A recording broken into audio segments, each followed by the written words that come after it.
கனிமொழிக்க மாணவர்கள் முன்னாடி உட்காந்துருக்காங்க பெஞ்சில்.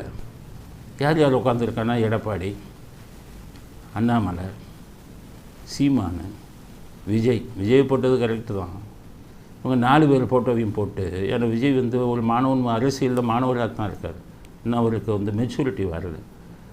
அதனால் 4 பேரையும் போட்டு கனிமொழி டீச்சர் இவங்களுக்கெல்லாம் பாடம் சொல்லி கொடுங்கன்னு சொல்லி கேட்க வெட்டுற மாதிரி அந்த மகளிர் அணியிலேருந்து போட்டுருக்காங்க.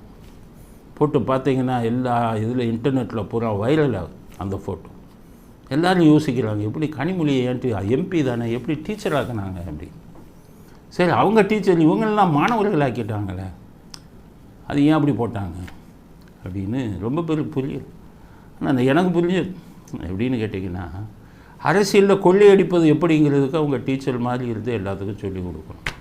இவங்கெல்லாம் பாவம் எடப்பாடி, அண்ணாமலை, விஜய், சீமான் எல்லாம் கொள்ளையடிக்க தெரியாது. எடப்பாடியெல்லாம் அது சிஎம்மாக இருந்தாலும் அவ்வளோ தெரியல இவங்க அளவுக்கு இன்டர்நேஷனல் லெவலில் எப்படி கொள்ளையடிக்கணும். அதனால் கனிமொழி என்ன சொல்கிறாங்க, நான் டீச்சராக இருந்தால் உங்களுக்கு சொல்லிக் கொடுக்குறேன்ப்பா.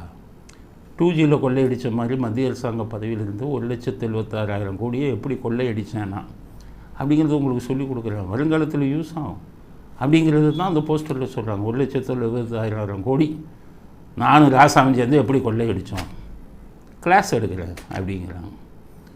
சரி, அதுக்கு அடுத்தது அதோடு முடிஞ்சதா?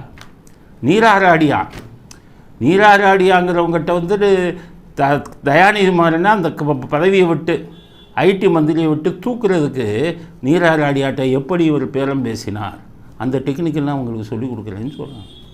ஆனால் இதெல்லாம் தெரியாது. நீராராடியாட்ட அவங்க என்னென்ன பேசுனாங்க, டாட்டாவுடைய இடத்த எப்படி எழுதி வாங்கினாங்க, எப்படி எழுதி வாங்குறதுக்கு ட்ரை பண்ணாங்க, அதெல்லாம் பலருக்கும் தெரியாது. நீராராடியாவும் அவங்களும் பேசின வீடியோ டேப்பெல்லாம் வந்தது. அதில் இன்னும் பெரிய கதைகள்லாம் இருக்குது. அப்பப்போ ஒவ்வொரு கதையாக நான் சொல்கிறேன். அதெல்லாம் சாதாரண ஆளுகளுக்கு அந்த திறமை வராது. அது வந்து கனிமொழி குரு தான். அதில் நீங்கள்லாம் சிஷியர்கள் தான், போய் கற்றுக்கங்க மற்ற அரசியல்வாதிகள். அதை தான் அவங்க சொல்கிறாங்க, நான் தான் குரு வந்து கற்றுக்க.